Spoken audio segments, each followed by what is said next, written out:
রাসূলের সাহাবী, তিনি নামাজে দাঁড়িয়েছিলেন।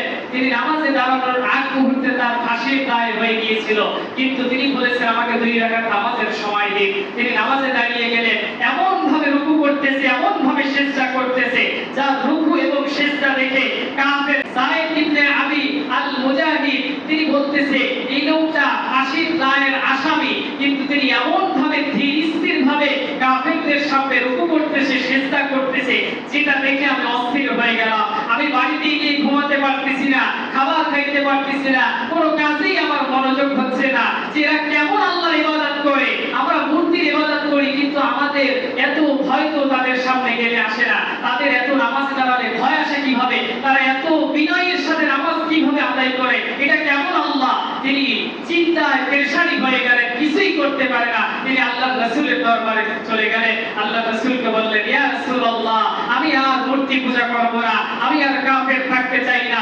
আপনার সাহাবী যেই আল্লাহর ইবাদত করে, যেই আল্লাহর দাসত্ব আর গোলামি করে, আমি ওই আল্লাহর দাসত্ব আর গোলামি করতে চাই, আমি ওই আল্লাহর সঙ্গে সিজদায় লুটিয়ে পড়তে চাই। আমাকে কালেমা পড়িয়ে দিন, লা ইলাহা ইল্লাল্লাহু মুহাম্মাদুর রাসূলুল্লাহ সাল্লাল্লাহু আলাইহি ওয়াসাল্লাম।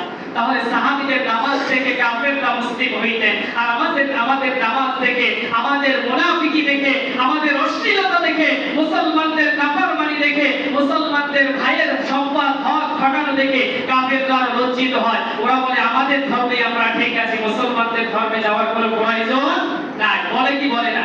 আজকে আমাদের সমাজে এত হিন্দু, এত বৌদ্ধ, খ্রিস্টান, কিন্তু আমাদের দ্বারা কেউ মুসলমান হয় না কেন?